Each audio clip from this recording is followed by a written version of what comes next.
வணக்கம். கீகளை உருவாக்குதல் குறித்த இந்த அமர்வுக்கு உங்களை வரவேற்கிறேன். அமர்வை தொடங்கலாம். இந்த அமர்வின் நோக்கங்களை பார்ப்போம்.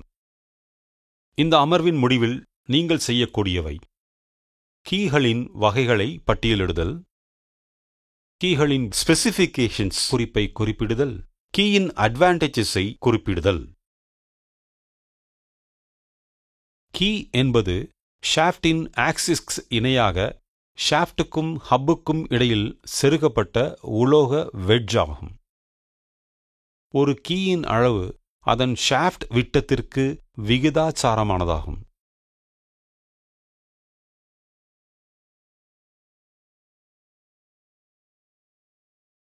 கீகள் பவரை கடத்தும்போது ஹப் அல்லது புள்ளி மூலம் ஷாஃப்டுகளை பாதுகாக்கின்றன.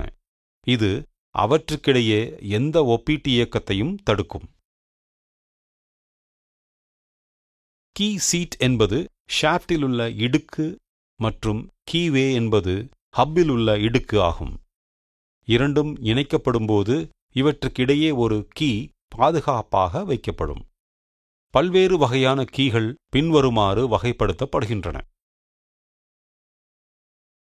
Chunk key, saddle key, round key, splines key, tangent key, Kennedy key. கீகளின் மிகவும் பொதுவான வகைகள்: parallel key, gib headed key, woodruff key, tangential key, hollow saddle key, flat saddle key, round key, circular taper key, feather key, peg feather key. parallel key இது மிகவும் பொதுவாக பயன்படுத்தப்படும் key ஆகும். இது ஒரு திசை டார்க்கை கடத்த பயன்படுத்தப்படுகிறது. parallel கீகள் அல்லது parallel சங்க் கீகள் ஷாஃப்டுக்குள் அதன் தடிமனில் பாதிக்கு மூழ்கடிக்கப்படுகின்றன. parallel சங்க் கீகள் செவ்வக அல்லது சதுர பிரிவுகளாக டேப்பருடன் அல்லது டேப்பர் இல்லாமல் இருக்கலாம். இது நிறுவ எளிதான கீகளில் ஒன்றாகும் மற்றும் மலிவானதாகும். ஆனால் கீகளை ஹப்பின் வழியாக ஒரு செட் ஸ்க்ரூ மூலம் நன்றாக பிடிக்க வேண்டும். ஏனெனில் வைப்ரேஷன் அல்லது சுழற்சி பெரும்பாலும் கீயை வெளியே தள்ளும். parallel taper சங்க் கீகள் மேல்முகப்பில் 100 mm இல் ஒரு டேப்பரை கொண்டிருக்கும். இப்போது parallel கீகளின் தோராயமான விகிதத்தை கற்றுக்கொள்வோம். d என்பது ஷாஃப்டின் விட்டம் என்றால் கீயின் அகலம் w is equal to 1/4 of d plus 2 mm மற்றும் நாமினல் தடிமன் t is equal to 2/3 of w mm. உதாரணத்திற்கு ஷாஃப்டின் விட்டம் ஈக்குவல்ஸ் 40 mm, அகலம் equals 1/4 into 40 plus 2 equal to 12 mm. தடிமன் is equal to 2/3 into 12 equals 8 mm. Gib headed key. Gib head கீகள் என்பவை சுழலும் ஷாஃப்டின் மீது ஸ்டாப் மெக்கானிசமாக செயல்படும் ஒரு துருத்திக் கொண்டிருக்கும் முனைகளை கொண்ட இயந்திர கீகளாகும். இந்த கீயின் மேல் முகப்பில் 100 1 டேப்பர் உள்ளது. இது இறுக்கமாக பொருத்தப்பட்டிருக்க ஜிப் மீது ஹேமரிங் செய்வதன் மூலம் கீவேயில் இயக்கப்படுகிறது. ஒரு கிப் ஹெட்டட் கீயை எளிதாக வித்ரா செய்து அதிக டார்க் கீயை கடத்துவதற்கு பயன்படுத்தலாம். இது அதிவேக பயன்பாடுகளுக்கு பொருந்தாது. இப்போது கிப் ஹெட் கீகளின் தோராயமான விகிதத்தை கற்றுக்கொள்வோம். d என்பது ஷாஃப்டின் விட்டம் என்றால் மற்றும் t என்பது கீயின் தடிமன் என்றால் கிப்பின் உயரம் h is equal to 1.75 into t mm.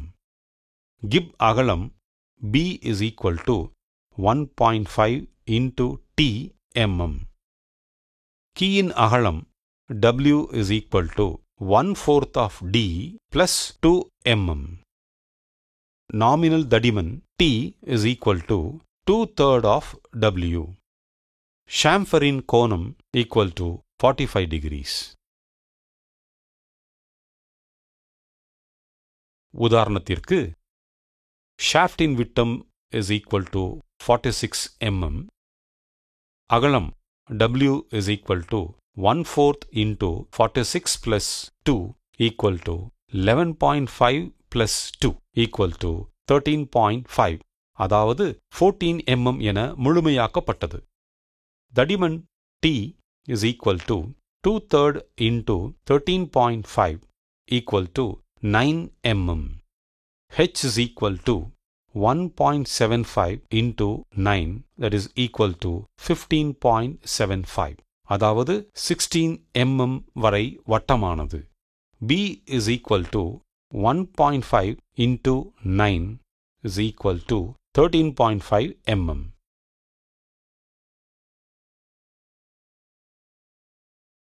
Woodruff key.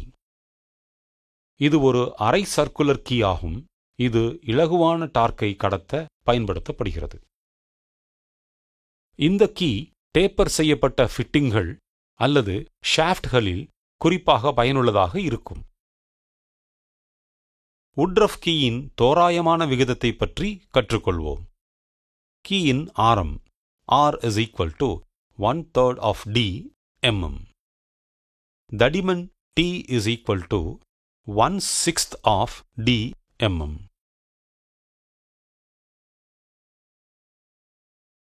உதாரணத்திற்கு ஷாஃப்டின் விட்டம் 30 mm சமம். r is equal to 30 divided by 3 is equal to 10 mm. t is equal to 30 divided by 6 is equal to 5 mm. Hollow saddle key. இந்த கீயின் ஒரு முகப்பில் shaft மேற்பரப்புடன் பொருந்தக்கூடிய வளைவை கொண்டுள்ளது. இது 100இல் 1 என்ற டேப்பரை கொண்டுள்ளது மற்றும் கீவே வழியாக உள்ளே செலுத்தப்படுகிறது. கீ சீட் இல்லாததால் உராய்வு காரணமாக ஹப் ஷாஃப்டின் மீது வைக்கப்பட்டுள்ளது. இந்த கீ இலகு ரக பரிமாற்றத்திற்கு மட்டுமே பயனுள்ளதாக இருக்கும். Flat saddle key. இந்த கீயில் ஒரு செவ்வக குறுக்குவெட்டு உள்ளது. இந்த கீயை அசெம்பிளியில் பொருத்துவதற்கு ஷாஃப்டின் மீது இயந்திரம் கொண்டு ஒரு தட்டையான மேற்பரப்பு உருவாக்கப்படுகிறது. இது ஹாலோ சாடில் கீயை விட வலிமையானது. இது கனரக பரிமாற்றத்திற்கு ஏற்றது அல்ல. தட்டையான மற்றும் ஹாலோவான சாடில் கீயின் தோராயமான விகிதம் பற்றி கற்றுக்கொள்வோம். d என்பது ஷாஃப்டின் விட்டம் என்றால் கீயின் அகலம் w is equal to 1/4 of d plus 2 mm. Nominal தடிமன் t is equal to 1/3 of w. உதாரணத்திற்கு ஷாஃப்டின் விட்டம் is equal to 24 mm. w is equal to 1/4 into 24 plus 2 equals 8 mm. t is equal to 1/3 into 8, which is equal to 2.7 or 3 mm. Tangential key. தாக்க வகையின் மிக அதிக dark சுழற்சியின் இரு திசைகளிலும் கடத்தப்படும்போது இந்த கீகள் பயன்படுத்தப்படுகின்றன.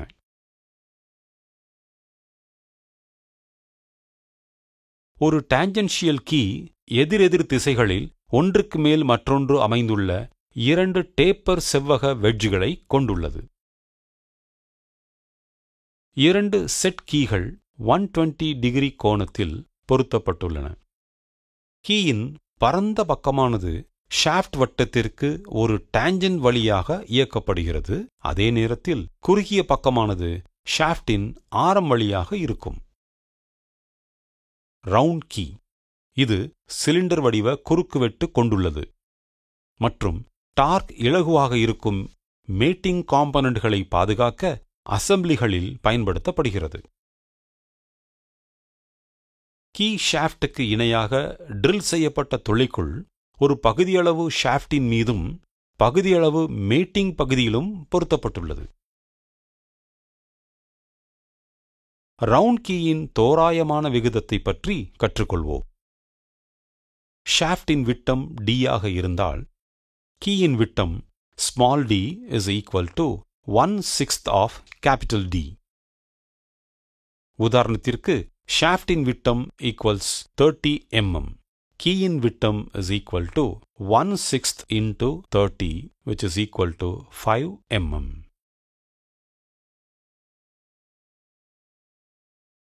Circular taper key இது ரவுண்ட் கீ போன்றது, ஆனால் 100இல் ஒரு டேப்பர் கொண்டுள்ளது. ஃபெதர் கீ இது ரவுண்டான முனைகளுடைய parallel கீ. ஹப் அல்லது புள்ளி சிறிய தூரத்திற்கு ஷாஃப்டின் மீது அச்சு வழியாக சரிய வேண்டியிருக்கும் போது இது பயனுள்ளதாக இருக்கும்.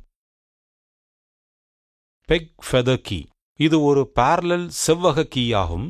இது மையத்தில் அல்லது கீ முகப்பின் ஒரு விளிம்பில் ஒரு ரவுண்ட் பெக்கை கொண்டுள்ளது. கீ சறுக்குவதை தடுக்க ஷாஃப்ட் அல்லது யூனிட் அசெம்பிளியின் நிலையான உறுப்பினரின் துளைக்குள் பெக் பொருந்தும். கீகளின் அட்வான்டேஜஸ் பற்றி கற்றுக்கொள்வோம். மலிவான உற்பத்திச் செலவு, தரநிலைப்படுத்தப்பட்டது, நடுத்தர முதல் அதிக டார்க் பரிமாற்றத்திற்கு மிகவும் பொருத்தமானது, எளிதாக ஏற்றுதல் மற்றும் இறக்குதல், எனவே எளிதாக மீண்டும் பயன்படுத்தக்கூடியது. கீகளின் தீமைகளை இப்போது கற்றுக்கொள்வோம். திசை சார்ந்த லோடுகள் மற்றும் ஷாக்குகளை திசை மாற்றுவதற்கு ஏற்றது அல்ல. அச்சு வழியாக சக்தியை கடத்த அதற்கு ஸ்டாப் லாக் தேவை. ஷாஃப்ட் சமநிலையின்மையை அறிமுகப்படுத்தலாம்.